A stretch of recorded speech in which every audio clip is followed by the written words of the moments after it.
Hai kakak-kakak, kembali lagi dengan saya, Kak Zulfi, di Pandu, Indonesia. Dan juga dengan Kak Widi tetap di Diary of Scout.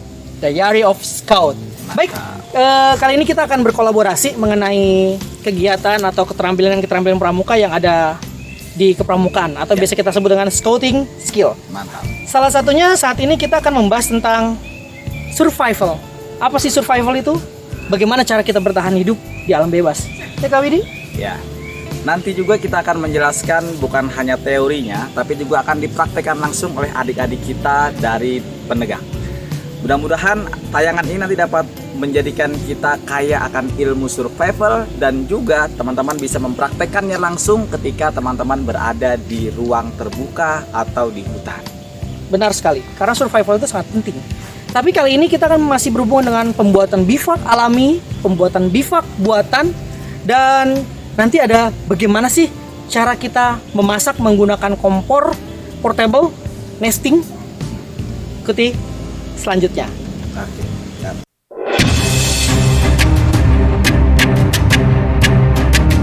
Oke, Kak Zulfi, ngomong-ngomong kita ada di mana nih sekarang nih, Kak?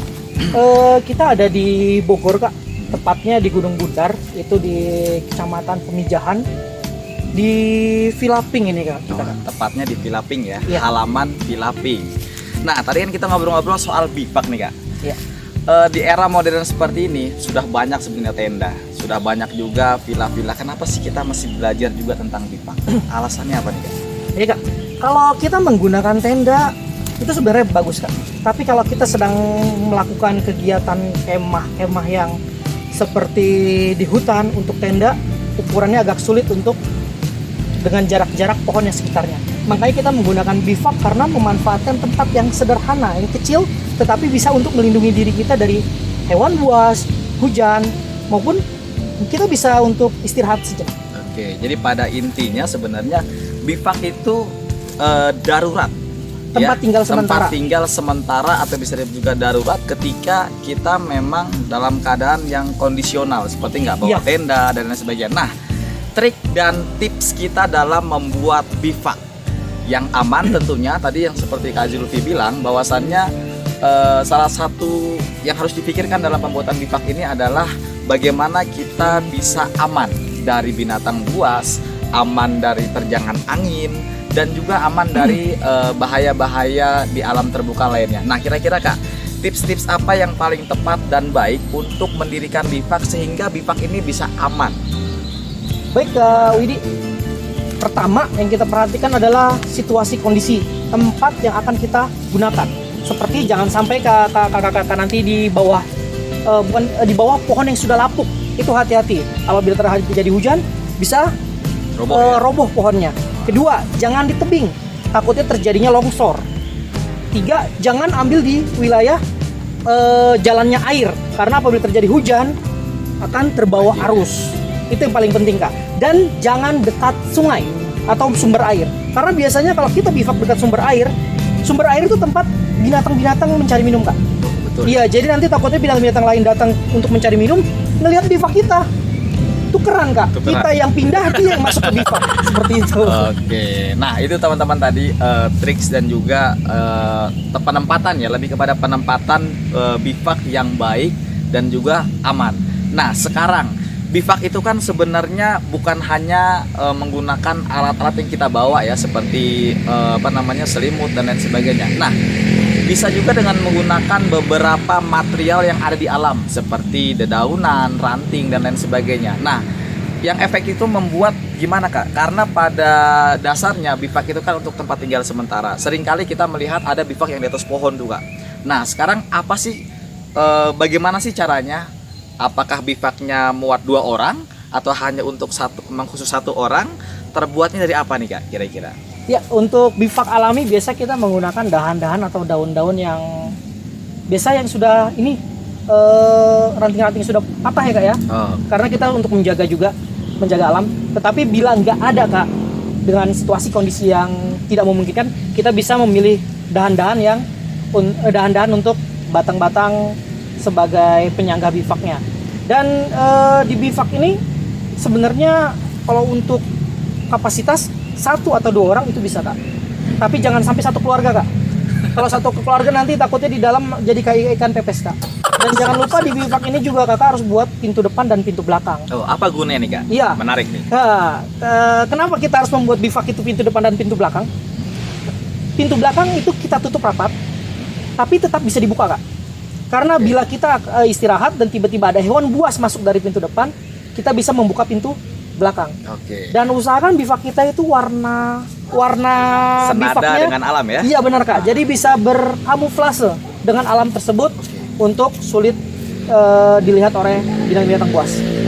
Nah, itu tadi teman-teman beberapa penjelasan yang dijelaskan oleh Kak Zulfi terkait dengan pembuatan bivak secara alami. Jadi pada intinya bivak adalah untuk bertahan hidup sementara, dan lebih pentingnya lagi adalah untuk menjaga daripada binatang buas yang ada di sekeliling kita dengan Ya, cara benar. kita berkamuflase dengan keadaan alam sekitar. Nah, teman-teman, untuk lebih lengkapnya nih Kak, langsung saja mungkin kita tengok adik-adik kita yang sedang membuat bivak baik secara alam maupun yang memang sudah dipersiapkan atau dibawa dari rumah. Ya.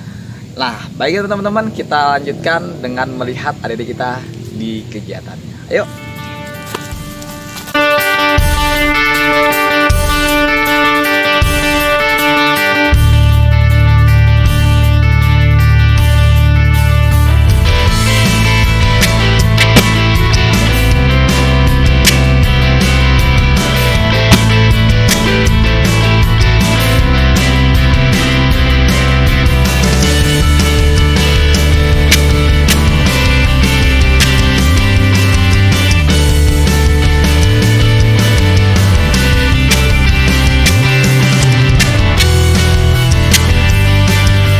Kak Zulfi, tadi kan kita udah jelasin secara teori ya, bagaimana bivak itu dan seperti apa itu.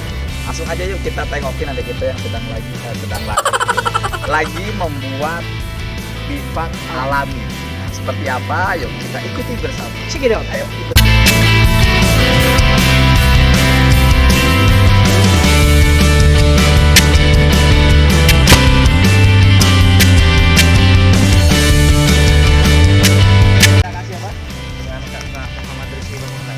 Muhammad Rizky Mamangkai. Oke, Kak Zulfi, kalau kita lihat nih, ini kayaknya berbeda mekanismenya dengan membuat bivak yang memang sudah dipersiapkan ya.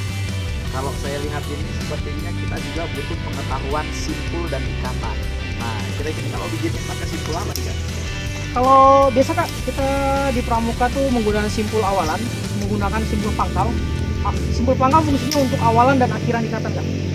Dan setelah simpul pangkal itu digunakan ikatan palang. Ini menggunakan ikatan palang untuk melilitnya. Dan nanti untuk menyambung seperti ini ada menyambung dua kayu. Itu nanti bisa menggunakan ikatan sejajar atau ujung tali. Ini ada yang hal istimewa. Sebagaimana kita ketahui, bivak yang memang umumnya dipasang, yang memang sudah dipersiapkan, biasanya lebih tinggi, biasanya sepinggang ya. Nah, sedangkan bivak pada umumnya yang saya lihat, bivak-bivak yang memang darurat, biasanya dibuatnya itu lebih rendah. Memang seperti itu atau memang kondisional, Kak? Ya, menurut saya itu kondisional, Kak. Karena saat ini banyak berbagai macam bentuk bivak, ada malah sampai dia di atas kepala, bentuk seperti rumah gitu, Kak. Tapi kalau itu untuk yang terbuka agak baik. Tapi takutnya kalau memang kita tidak tahu ada hewan buas, itu agak bahaya, Kak. Makanya kita buat sekecil mungkin, seminim mungkin, yang penting kita bisa tidur untuk beristirahat dan berkamuflase lebih mudah. Nah, teman-teman, untuk mengkamuflase daripada bivak ini nantinya akan dibuat seperti apa? Yuk, lebih dekat kita tanya langsung sama yang bikin. Kak Rizky, yuk, ini mau dibikin apa nih? Rencananya bivak model gimana? Model seperti rumah. Jadi Gini ya, iya, atap rumah, seperti atap rumah ya. seperti atap rumah. Oke. Terus Jadi dengan dua pintu. oke, dua pintu. Pintunya di mana aja nih, Kak? Ini pintu depan di sebelah sini. Oke, pintu depan. Pintu depan, pintu Ah. utama, terus yang di sini itu pintu belakang. Pintu belakang. Jadi kalau pintu depan ini fungsinya untuk masuk, dan kalau pintu belakang itu Untuk darurat. untuk darurat. Ini yang sebilang Kak Zulfi tadi ya, dengan menggunakan ikatan pangkal sebagai awalan dalam setiap ikatan. Pada dasarnya bukan hanya membuat bivak, tapi juga apapun bentuknya. Biasanya memang pramuka sering menggunakan simpul pangkal sebagai awalan. Kenapa? Karena simpul pangkal lebih erat. Apalagi kalau teman-teman mungkin lebih gampang berpikirnya ketika membuat tandu, anak tandu dengan ibu tandu atau bapak tandu, kakek tandu itu biasanya menggunakan simpul pangkal sehingga dia nggak bergerak. Nah, Benar. konturnya seperti itu ya. Nah, terus selain daripada simpul pangkal dan juga ikatan apa tadi Kak? Apa tuh, Kak? Simpul palang. Simpul palang ya. Ikatan palang. Nah, Kak Rizky, kakak mau nanya lagi nih. Ini nanti diikat nggak? Kalau untuk ini tidak diikat. Oh, nggak diikat ya? Taruh aja gitu ya? Taruh.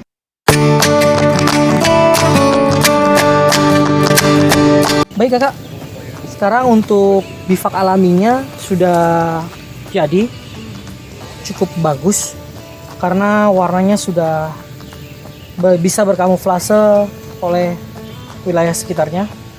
Dan ini untuk pintu depannya, pintu belakangnya ditutup rapat agar nanti kalau terjadi sesuatu untuk melarikan dirinya bisa melalui pintu belakang.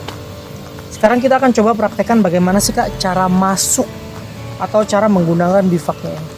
Untuk Kak Rizky boleh dicontoh.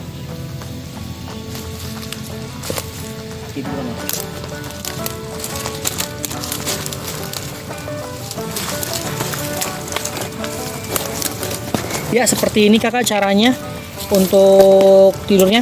Dan jangan lupa kakak, nanti kalau bila kakak sudah membuat seperti ini dan sudah masuk ke dalam, kakak tutup pintu depannya. Jadi semua tertutup dan dikasih daun-daun hijau untuk berkamuflasenya. Jadi untuk bivak alaminya seperti ini kak. Mau bila ada yang salah, mohon maaf, kakak bisa taruh di kolom komentar untuk memperbaiki. Terima kasih. Kita akan lanjut ke bivak buatannya. Check it out. Oke sahabat Pandu dimanapun berada, tadi sudah kita lihat bagaimana membuat bivak di alam. Bivak sebenarnya di alam ya. Artinya membuat bivak menggunakan bahan-bahan yang ada di alam. Nah sekarang kita lihat pembuatan bivak dengan menggunakan alat-alat yang memang sudah dibawa atau dipersiapkan dari kakak-kakak semuanya. Nah kita langsung samperin aja penegak kita yang sedang bersama Kak Zulfi di sana.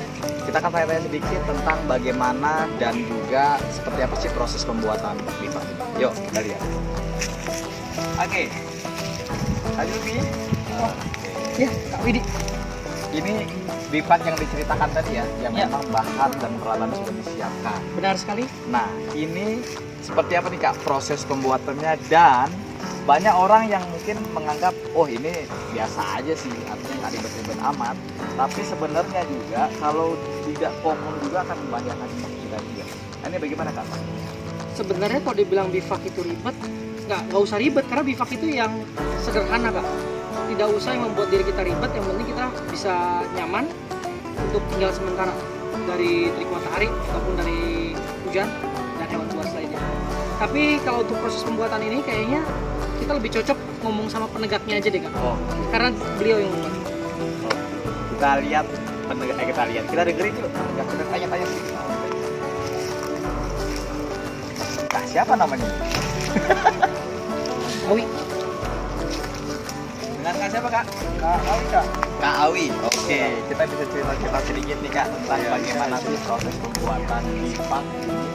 Alatnya apa saja, bahannya apa saja, dan bagaimana cara pembuatannya. Dan tolong dijelaskan ini kenapa ada ranting-ranting di sini. Sementara di sini ini kalau kakak lihat ini bolong ini. Nah, kalau kita lihat teman-teman bisa lihat di sini ya. Ini bolong. Kemungkinan ini akses ya, saya juga kurang paham. Ini mungkin akses. Sementara di sana ini ada tumpukan jerami atau bisa juga tumpukan batang-batang pohon dan sebagainya gini. Kira-kira ini bagaimana kak? Kalau menurut saya, mana enaknya aja nih. Oke siap.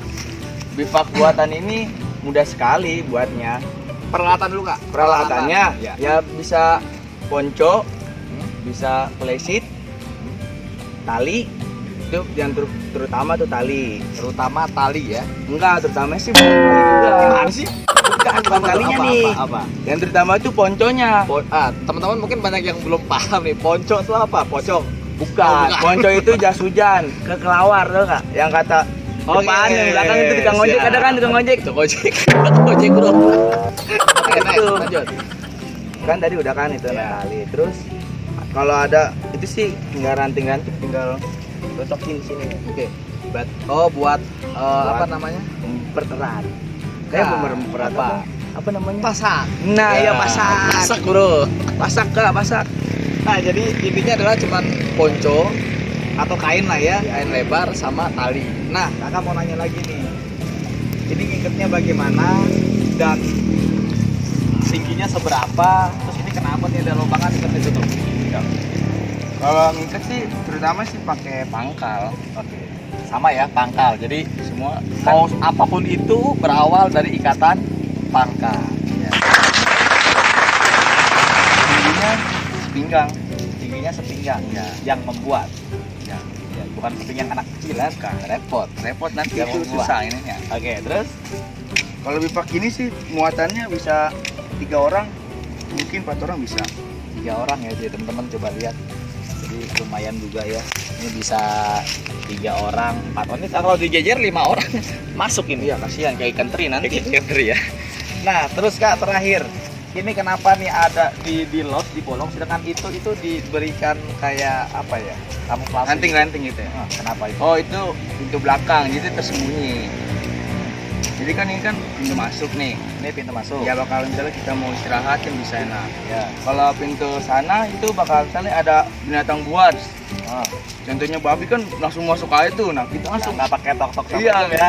nggak pakai itu langsung masuk. Nah, Kita kita langsung kabur lewat belakang. kabur lewat belakang. Oke, jadi pintu belakang sebenarnya nggak dimatiin ya. Enggak. Itu cuma buat kamuflase aja. Ya, untuk lebih mudah kita Nah, kalau ini kakak Menyelamatkan diri. menyelamatkan diri. Nah ini, saya ada pertanyaan yang sering kali ditanyakan dan ini variasi jawabannya tergantung daripada orang yang membuat. Dan kakak-kakak menyikapinya nanti bagaimana? Nah, ya pertanyaannya ada unik nih, agak aneh juga sih.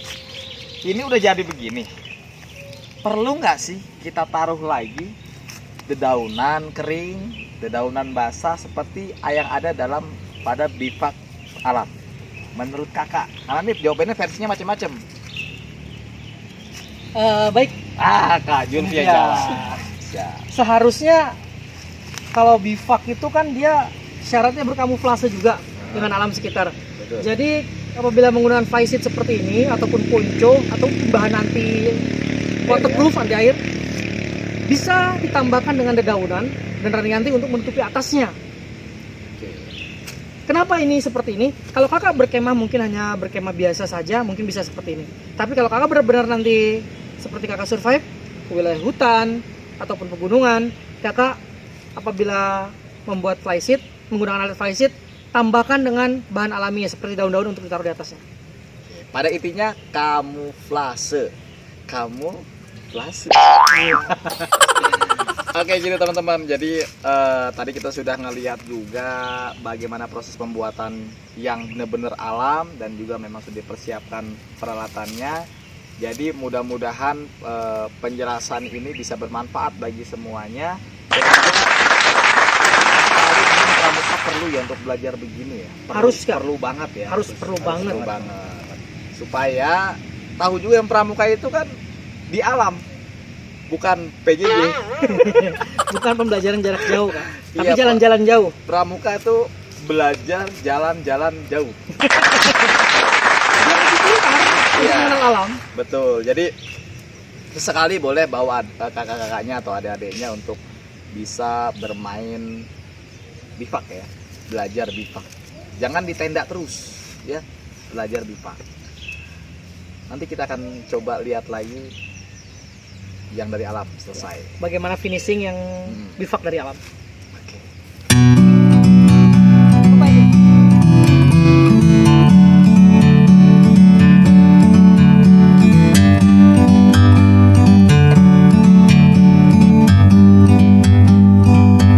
Like a bird on a tree, I'm just sitting